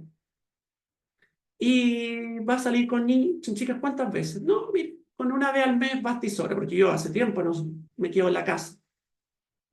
Eso es medible y eso permite que la terapia vaya avanzando. Si usted solamente se queda con el objetivo fortalecer la autoestima del paciente, créeme que va a estar 50 años con el paciente y no va a avanzar. Y su credibilidad en la terapia va a afectarse, por supuesto. Dicho esto, con este positivismo, ahora, no todos los test son positivistas, después lo vamos a conversar. Están los primeros test que son los test de medición de función cerebral. Lo que yo le contaba más o menos de 1895 en adelante. Ahora, los que acabo de mencionar, el ADOS y todo esto, estamos hablando de 50 hasta 90, 95. Por ejemplo, el dibujo que lo ven acá es un clásico test que se utiliza en el ámbito educacional, en el examen mental, en Minimental, para medir su memoria. Quizá en algún momento lo podemos hacer acá en clase, así que no se los voy a contar porque si no es pillería. Pero en términos generales, mide la capacidad de reproducción que usted tiene sobre la memoria y su capacidad de asociación. ¿Ya? Este test se utiliza mucho en la figura compleja de Anden-Rey, como se llama. Se utiliza bastante con test, por ejemplo, que hablaba un poquito su compañera que preguntaba anteriormente, con el Bender-Copy Bender-Bip, que es para detectar daño cerebral y lesión cerebral. Entonces, son muy buenos compañeros ustedes. Yo le decía en la clase anterior que uno tiene que aprender a evaluar qué test hace match con otro test, en términos generales. Porque uno no puede hacerlos todos por doquier. No, tiene que haber un objetivo y un sentido. Y hay que elegir en qué momento aplicarlo y en qué orden aplicarlo. Está, por ejemplo, el clásico test de Wechsler, que hoy día se utiliza para evaluar el coeficiente intelectual, el Weiss del WIS, que deben haberlo escuchado, se utiliza harto en la psicología educacional. Está el otro bando, que es el test de las pruebas gráficas que decía su compañero Rogelio. En términos generales, nosotros queremos medir aspectos de su personalidad, experiencias tempranas traumáticas, y para eso usted tiene que dibujar a partir de una consigna que yo le voy a entregar. Acá se le entrega solamente una hoja en blanco, un lápiz grafito, H2, una goma y lápiz a color. Y se le entrega una consigna según el test. La persona bajo la lluvia, el HTP, que es el humano, el árbol o la persona, puede ser el árbol solo, la casa solo, la persona solo también, que cada uno son sus test. Está el test del árbol, está la isla, el acuario familiar, etcétera, etcétera, etcétera. Están los cuestionarios, que tienen un corte más positivista, como le decía, cuantitativo. Específicamente los que le mencionaba a su compañera Carolina, el inventario de ansiedad de Beck, por ejemplo, que ese lo creó Aaron Beck, que preguntaba a su compañera Lucy. Bueno, cuénteme en el último mes, marque sí o no, si se identifica usted con este síntoma. ¿Ha sentido molestias físicas el último tiempo? Sí, no. ¿Ha sentido su cuerpo más cansado el último tiempo? Sí, no. ¿Ha sentido que una situación no la puede manejar? Sí. Y así va colocándole una puntuación. Este test se llama el test de Stein, que es el inventario de ansiedad en situación. Después se lo voy a explicar. Está el cuestionario de la depresión de Aaron Beck, por ejemplo, que también tiene sus particularidades.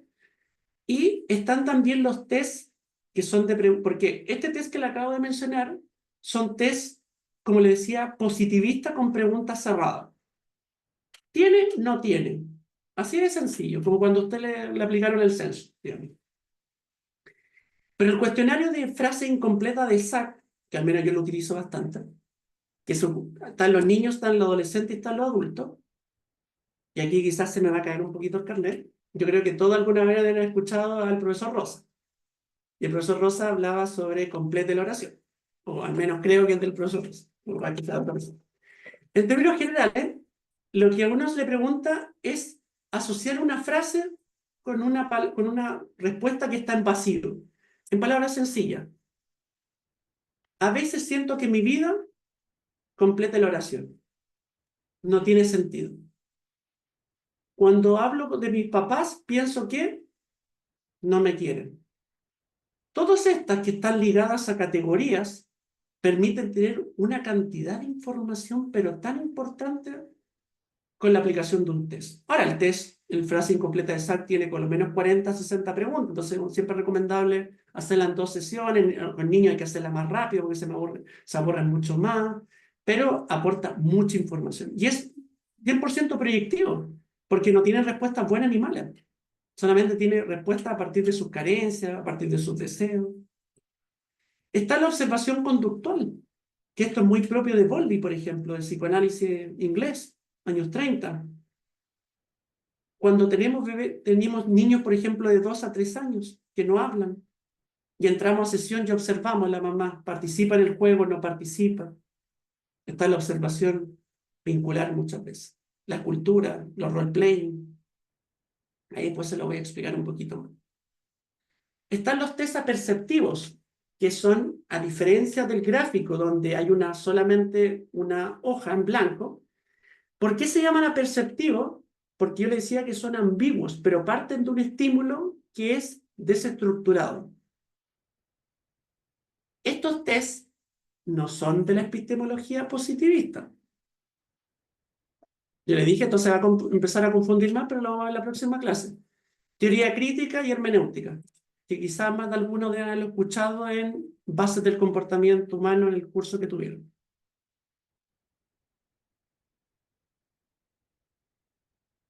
Bueno, la observación conductual es más construccionista social y del interaccionismo simbólico. Entonces, acá yo tengo una mancha que puede ser armada, o sea, desestructurada como aparece acá, pero también a veces son estímulos que son estructurados, como por ejemplo aquellos que se llaman test narrativos, que lo que hago específicamente, le coloco una lámina, por ejemplo el clásico CAT, que es aquí está el CAT, que se ocupa en niños y en adolescentes, donde por ejemplo en lámina 1 aparece un pollito, una mamá gallina, perdón, y 3 pollitos en la mesa aparentemente cenando. El estímulo está clarito. Todos vamos a ver a la mamá pollo con los 3 pollitos. Entonces yo lo que le pido, le cuento una historia sobre eso.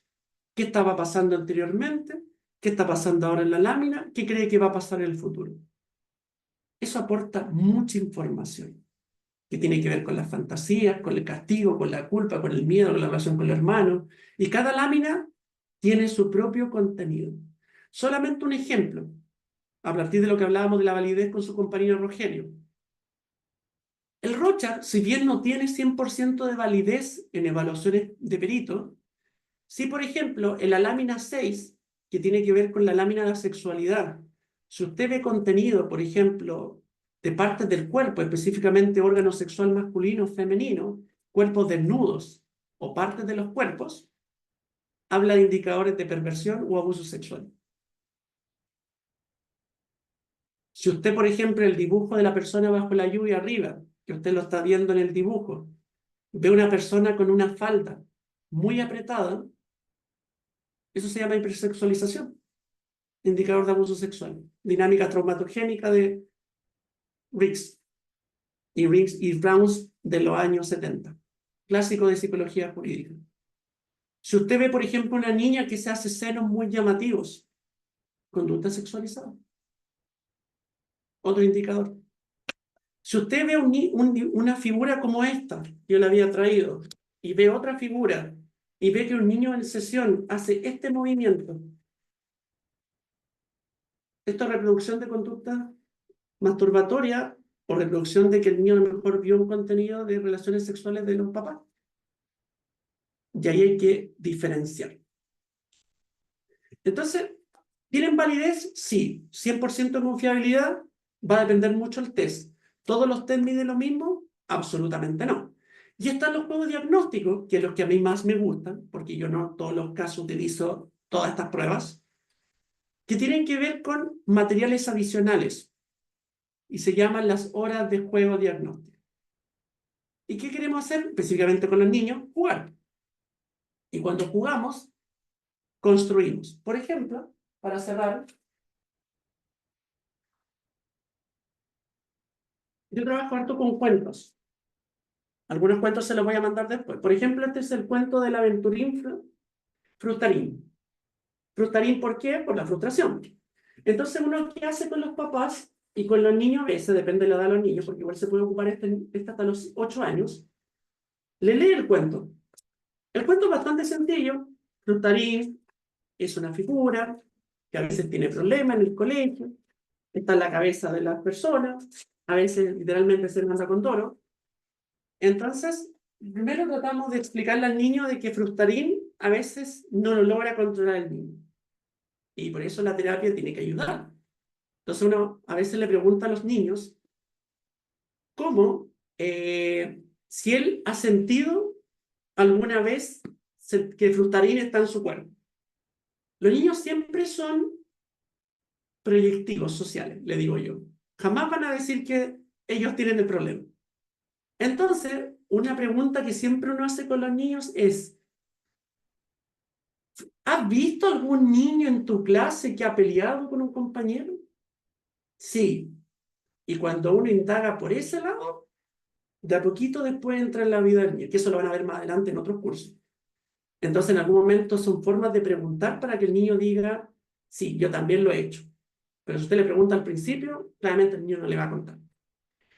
Y por último, quise traer la casa que yo ocupo, no creo que se vea muy bien, no sé si se ve, en una casa igual gigante que mandaron a hacer un caballero de Concepción antes de retirarse, porque la mayoría de casas ideas son muy pequeñas, a mí no me gustan mucho, pero para partir son buenas. Si se da cuenta, cada una de estas partes de la casa tiene historias, tiene lugares, y uno puede construir historias con los niños. Por eso es bueno que cuando uno trabaja con niños en particular, por eso hemos hablado de niños primero, porque estos test, algunos son de niños y otros de adultos, y vamos a partir el curso con los de pequeñitos. A veces uno, por ejemplo, a los niños le pregunta, le dice, colócate tú, identifícate con un niño, una figura del personaje. Voy al tiro, Brenda. Por ejemplo, yo me identifico con el papá. No aporta mucha información. ¿Qué hace el niño cuando la mamá pelea con el papá? Llora. ¿Dónde se va el niño? A la pieza. Coloca la figura en la pieza. Por ejemplo, los papás están durmiendo. ¿Los papás duermen con la puerta abierta? No. O sea, sí, duermen con la puerta abierta. Ya. Abre la puerta. Si no está la puerta, uno lo imagina o la puede crear con los niños también. Con palo de lado funciona bastante bien. Entonces, uno va construyendo escenas de lo que pasa en la casa. Y eso nos aporta mucha información. Entonces, asume que cuando el niño cuenta una historia, donde uno también participa, va proyectando lo que ocurre en el hogar. Y eso jamás lo vamos a acceder mediante una entrevista y un interrogatorio. Si al niño le preguntamos muchas veces, ¿tu papá te pega? El niño no lo va a decir, pero sí lo va a actuar. Y eso es bueno porque es parte de la personificación. Lo mismo que la bandeja arena, que la próxima vez quizás se la voy a traer. La tengo por acá. Que también nos ayuda mucho a entender. Entonces, si se da cuenta, hay muchos test. Si usted se dedica a esto, ahora, paréntesis, es imposible que podamos pasar todos los tests, ni en este curso, ni en los 7 años de carrera, ni de magíster, nada. Así que, obviamente, yo lo que voy a hacer algunas cápsulas con algunos, le voy a mandar materiales de apoyo, voy a tratar de pasar los más importantes que considero yo, pero es imposible que los pasemos todos. Jamás se podría, y créame que he hecho el experimento millones de veces. Brenda, termino con usted, dejo el espacio abierto al micrófono y cerramos, y lamento haberme pasado unos minutitos, la próxima vez ya vamos a estar más pegados a la ruta. Estamos cerrando, dejo ver.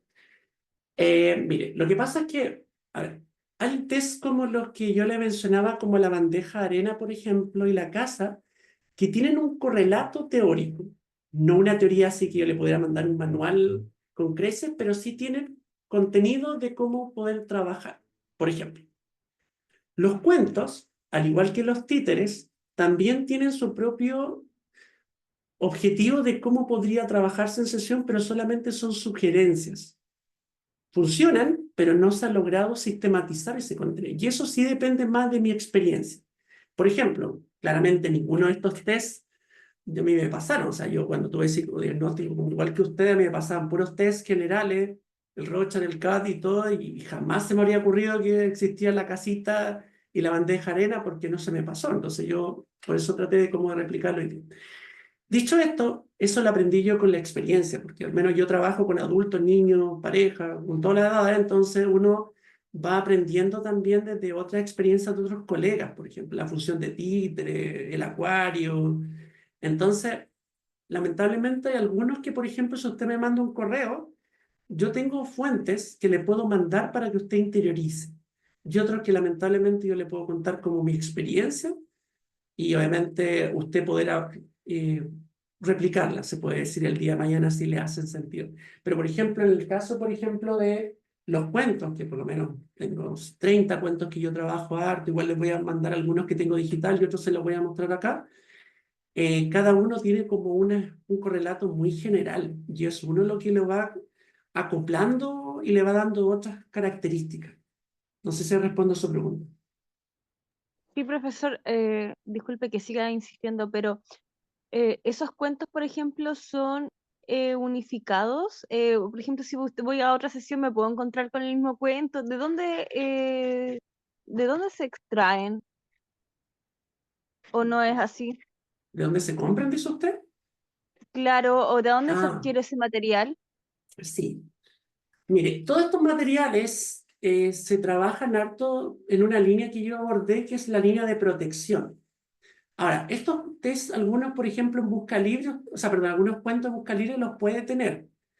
Ahora, siendo muy honesto, yo no se lo recomiendo, porque infanto juvenil, el psicólogo infanto juvenil literalmente es la pobreza misma, en el sentido cuando parte, porque todo es tan caro, o sea, hasta las figuras como estas son caras. Entonces, esto yo lo he ido preparando con el tiempo. Y en el caso de los cuentos, yo lo que hice, los conseguí digitales, y yo le recomiendo a todos perdón, a los estudiantes que lo impriman a color, por supuesto, y lo empaten y listo. Porque si usted lo compra, por ejemplo, este mismo Fructalín, que es tan sencillo, fácilmente le va a salir 20 a 40.000 pesos. Por ejemplo, el monstruo de emociones, que es como el clásico, que después se lo voy a mostrar, 40.000 pesos, 50.000 pesos, te aseguro que usted se iría a bancarrota. Entonces, yo siempre le recomiendo que primero vaya leyendo los cuentos, vaya viendo cuáles son los alcances de intervención que pueden tener, porque no todos funcionan para lo mismo y no todos tienen tantas adaptaciones.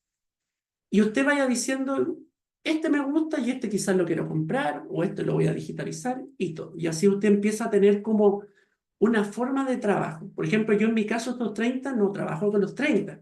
Algunos que son más mi favorito porque me funcionan más para ciertas cosas, por ejemplo. Entonces, así más o menos funciona un poquito. Pero, por ejemplo, en Busca Libre, quizás por internet, en las mismas ediciones de psicología, por ejemplo, en el Facebook, Psicología Infanto Juvenil, hay mucha gente que vende estos cuentos como tal. Algunos los vende, por ejemplo, en muchos colores con los peluches. Profesor, Entonces, le funciona. y disculpe, la última pregunta, y Ujú, con esto ya termino.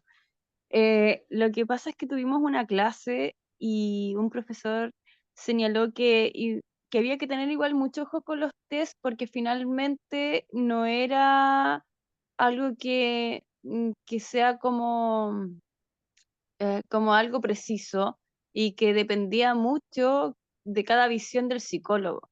Entonces que había que tener mucho ojo al momento de realizar un test por la responsabilidad que teníamos nosotros en las manos, ya sea para algún informe o por algo que tenga algún poco de trascendencia y que finalmente como que igual echa un poquito, no sé si llamarlo la teoría abajo de la exactitud del resultado, ya que al ser como interpretado por una persona, por un psicólogo, depende, claro, de su punto de vista y del análisis que se haga, pueden ser diversos resultados. Entonces como que todos quedamos como, entonces tampoco la efectividad del test es como ujú, tan asertiva, a lo mejor, no sé, para, a ver, una entrevista. ujú, Entonces, claro que el psicólogo va a querer ver lo que él quiere ver, pero puede haber otro que ve otra cosa, entonces es como la gran responsabilidad al momento, no sé, ya voy a dar un ejemplo, de seleccionar a alguien para un trabajo que él ujú, puede encontrar que a lo mejor esa persona no sirve y la otra puede, y el otro psicólogo puede analizar referente a su respuesta que sí puede cumplir funciones. Entonces, ujú. como que efectía esa dualidad. Sí. O sea, bien, primero, contexto del profesor está en lo correcto, en el sentido que yo le decía de que uno tiene que determinar qué test y qué proyección espera, y obviamente el test es como un medicamento. Usted se lo da y lo receta porque le hace sentido. Primero, por ejemplo, si yo quiero medir su estructura de personalidad para detectar si usted tiene psicosis o tiene un tema, por ejemplo, en la esfera de la sexualidad, claramente me voy a ir a un Rocha. Y no me voy a ir a un bajo la lluvia porque no voy a tener ningún resultado de lo que yo espero. Primero. Segundo, yo lo dije en la clase anterior que por supuesto la entrevista tiene que ir en complemento a la prueba. ¿Sí? Ninguna cosa, la prueba por sí sola no va a tener 100% efectividad como tal. Tercero, esto le va a pasar de por vida, que claramente un profesor desde su propia epistemología va a generar un comentario que puede sonar contradictorio a lo que diga el docente de turno. Y tiene que ser así, porque todos tenemos visiones distintas también de las cosas. Yo lo que siempre le pido a los estudiantes, quizás de tercero en adelante, es que uno le pregunte a los docentes cuál es su línea teórica editorial. Porque claro, yo sí, lo que hablaba en su momento y que le llamó la atención a su compañera, si yo soy cognitivo, yo le voy a decir que lo más importante son las creencias y los pensamientos que nosotros tenemos. que no existen las emociones, que no existen, da lo mismo los tramos de la infancia, mucho, que lo importante es el presente. Esa es mi visión, y yo tengo que pararme desde ahí. Si yo creo que el problema lo tiene la familia, la comunicación, las pautas transgeneracionales, me voy a parar en una posición sistémica. Si yo creo que el problema es suyo del yo, psicoanalítica, entonces yo tengo mi posición. Si bien yo, por ejemplo, soy lo más integrativo posible para enseñarle a los estudiantes y no tratar de rigidizar y decir, es que el psicoanálisis, por ejemplo, tengo más tendencia y la idea es que todos sean psicoanalistas, pero yo tengo mi propia tendencia también, como todos tenemos que tenerla. Entonces, no se preocupe si a veces salen estos, si el profesor es como que iban a plantear, porque va a seguir ocurriendo. Yo creo que lo importante es analizar de qué base o de qué autor se posiciona el docente o el encargado para evaluar esto. Porque si nosotros creemos, y esto insisto, no es culpa del docente para nada, si nosotros creemos que acá tenemos una verdad absoluta, por eso lo debatíamos un ratito atrás con su compañera sobre el construccionismo social. Esto no es una verdad de que gana su compañera, pierdo yo. No, son posicionarnos de ópticas de trabajo distintas. Entonces, eso siempre es importante evaluarlo, pero claramente también hay modelos, como yo lo decía, que no creen en la efectividad y veracidad de los test. Y está bien que no lo crean también. Sí, es parte de... Yo no tengo por qué creer todo. Profesor, entiendo perfectamente. Y esta sí que de verdad que es la última pregunta que le hago. Es que el tema es tan fascinante, profesor, que siento Es que que no si nos no, nos alcanzamos en van toda a la clase. terminar echando todo. Ya, pero esta es la última, de verdad Ya, que no esta se es la preocupe. última. Por ejemplo, es que me voy ya más allá del pensamiento, ¿y qué pasa si es que en este caso, por ejemplo, ya son dos peritos psicológicos que se enfrentan en un tribunal por un caso X? ¿Y qué pasa si es que uno ya hace test, hace las pruebas, ¿cierto? Y le arroja tal y tal diagnóstico o resultado del informe psicológico? ¿Qué pasa como contra la contraparte, que también tiene un psicólogo y trata como de tirar abajo la teoría para que lógicamente su parte tenga en este caso, no Más sé, más peso. privilegio, claro, o la razón, no sé cómo llamarlo específicamente? ¿Se puede dar en el tema de que entre dos psicólogos se echen abajo sus resultados en test?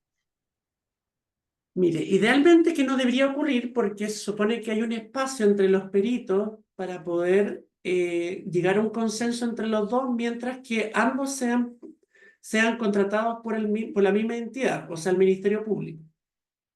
Si uno es evaluado, por ejemplo, ya en mi caso, a mí me contrataron para evaluar que Carolina, que mató a una persona, por ejemplo, es inimputable porque en ese momento pasaba por un posible brote psicótico. Bueno, obviamente yo voy a trabajar para la Defensoría Penal Pública y va a estar contradictorio al que va a trabajar usted, Brenda, que es para la Fiscalía. Y tiene que ser así, y ahí lo que va a hacer el magistrado es evaluar la evidencia y el argumento sustancial de cada uno de nosotros, porque primero yo tengo mayor peso porque apliqué evaluaciones y entrevistas, usted solamente hizo entrevistas. Ahora la pregunta, ¿qué tipo de entrevista indagó? Porque si indagó, por ejemplo, del presente y no indagó el pasado, inmediatamente su argumento va a perder peso. Entonces, ahora, puede pasar también que el magistrado tome elementos en común, que ese es el objetivo de cualquier persona, digamos, y llegar a consenso sobre algunos puntos que se parecen lo de usted con lo que se parecen a los míos. Ahora, si siguen habiendo contradicción en ambos, lo que se puede solicitar es una reevaluación de los peritos, o sea, de las pruebas. Y ahí se puede cambiar los peritos o se puede cambiar las pruebas, porque que sean tan distintos es muy extraño. No, ahí puede haber un conflicto de interés. ¿Sí? O ocultamiento de información, que eso sí es más común, que en el fondo a veces lamentablemente pasa, gendarmería pasa, por ejemplo, cuando los psicólogos trabajan en centros penitenciarios, y en el caso de Carolina a mí me paga, por ejemplo, para que yo adultere de alguna forma el test. Que eso, ahí hay que tener mucho cuidado por el tema ético y todo lo que implica ello. Por eso los peritos son personas certificadas. Al tiro Carolina que estaba Metapericia, más ¿no, que profe? medio. ¿Cómo? Sí, no, no, sí, metapericia que le llaman Sí, sí. Pero entonces hay que tener ahí mucho cuidado como con eso. Marta. Ahí levanta. Si alguien tiene que conectarse, que se conecte, no hay problema. Profesor, sabe que me gustó mucho su idea de los cuentos. Sabe que yo trabajo en la escuela con un pequeño de integración. Ujú. Hay, de repente, así no sé, pues llega en la mañana súper contento y segundo después se pone agresivo. Y no hace caso. He trabajado con el monstruo de los colores, que me Ujú. encanta el monstruo de los colores, y ya no me está haciendo como efecto con él. ¿Usted me podrá compartir algunos libros como para conversar con él? Como para Sí, contárselo. mándame correo. Bueno, todas las solicitudes recuerde por correo, porque créanme que por tantos cursos y tantas solicitudes uno se le va. Sí, mire, el caso de usted, creo que lo primero hay que evaluar, y ahí a lo mejor lo que podría aplicar, si bien no es psicóloga, pero tiene un porcentaje de credibilidad para aquellos que todavía no lo son, que es el test de Roberto y Rosita.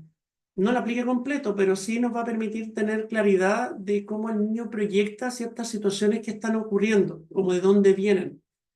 En caso de que no le funcione, por ejemplo, hay un test que ayuda, o sea, un cuento que funciona bastante bien, que es Elena la Gruñona, y porque fructacil es para la frustración. Y yo le decía que se aplicaba hasta los 11, desde 6 en adelante, hasta 7, porque la frustración no es una emoción fácil de comprender para un niño. Pero Elena, por ejemplo, la Gruñona, o por ejemplo, Tengo un volcán, que es un clásico de cuentos, uno puede trabajar con niños más pequeños porque inclusive los niños ven hasta los papás que a veces tienen un volcán porque gritan, pues. Entonces los niños de repente dicen, mi papá siempre tiene un volcán porque grita cuando ve el partido. Entonces hay una identificación primaria con ciertas emociones, como lo dice Melanie Klein. El niño parte conociendo la rabia y parte conociendo la alegría, en el fondo. Son las primeras emociones que conoce, en el fondo. Entonces, esos cuentos yo le podría mandar, pero mándeme un correo, contextualíceme un poquito la situación y creo que le puedo mandar algunos cuentos que tengo. Bueno, siendo que nos pasamos bastante y le pido disculpas a los presentes, creo que cerraríamos si no hay más consultas. Y Ay, por favor, revisen los PPT. ¿Mm? qué fome termine la clase. Ah. Sí, profesor, Sí, yo muchas también me quiero gracias. No, y quedar. disculpen a nosotros por tantas preguntas. No, pero está Sí, me quiero bien. quedar. Hay Ahora, otra ojo, profesora. al tiro, importante, sí, disculpe, que revisen por favor los PPTs. Uno, porque yo le decía que son las horas cronológicas que ustedes tienen también para estudiar. Y lo otro es porque así también vamos avanzando un poquito más rápido para algunos indicadores que vienen posterior. Porque, como yo le decía, si se da cuenta, este árbol cada vez se empieza a expandir más porque el campo del psicodiagnóstico es muy grande. Entonces, igual a mí me ayuda harto que puedan ir revisando los PPT, no para que sea como materia pasada, pero sí para que, por ejemplo, podamos ir comprendiendo específicamente de la unidad, o sea, del PPT 2 que vamos a comenzar a trabajar la próxima clase, el PPT 3 y el PPT 4, ¿ya?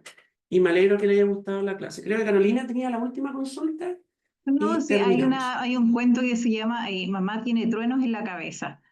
No Ah, sé si sí. lo ubica. Y es muy bonito en realidad porque le explica al niño en el fondo que las emociones de una mamá, de mujer, y que efectivamente un día puede estar más cansada y es muy bonito también.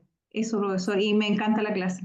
Me alegro que le haya gustado. Aunque hay uno mejor que ese. Ahora vamos a empezar a competir los cuentos. No, el mundo de mamás. Un mundo de mamás es el mejor que hoy día se utiliza para mamá. Por ejemplo, ahora, lo malo que yo no lo tengo digital y estoy tratando de conseguir porque es muy bueno, pero al final yo he inventado la historia, pero yo igual me lo sé de memoria. Por ejemplo, el mundo de mamás, por ejemplo, se le dice al niño, imagínense, o a la mamá, ahí lo podemos conversar más adelante. ¿Cómo sería la mamá de Shrek? ¿Cómo sería la mamá de Rapunzel? ¿Cómo sería la mamá de Bambi? Y entonces, puede ser, inclusive podría usted decir, ¿cómo podría ser, que no dice el cuento, por supuesto, cómo podría ser la mamá de un asesino serial? Y son tan potentes esos libros porque nos permiten que un papá libre de tanto, o sea, cargado de tantos prejuicios, comprenda que a veces la vida es distinta. Y ese mismo cuento se le cuenta también a los niños, para que los niños también a veces, principalmente a los adolescentes, cuando dicen, no, mis papás son así, que es parte de la edad también de diferenciación, como dice Murray Bowen, comprendan que los papás son lo que le enseñaron, y no existen papás malos. Está ese, que es el mundo de mamás, y Hay otro que después se los voy a traer que también es bien interesante, que es como, que se llama como, claro, es toda una mamá. Que también me dice, mi mamá es gordita, mi mamá es flaca, mi mamá es fea, mi mamá es esto, pero en el fondo mi mamá igual me quiere. Y eso habla mucho del proceso de resignificación que uno vive cuando le tiene como odio a los papás. Muchas gracias por la participación, muchas gracias por la retroalimentación. Revisen por favor las láminas y gracias también por la alta participación y éxito de la semana. Que tengan excelentes semanas, cuídense. Chao, chao. Gracias, Gracias, Chao, profesor. profe. Descansen. Gracias.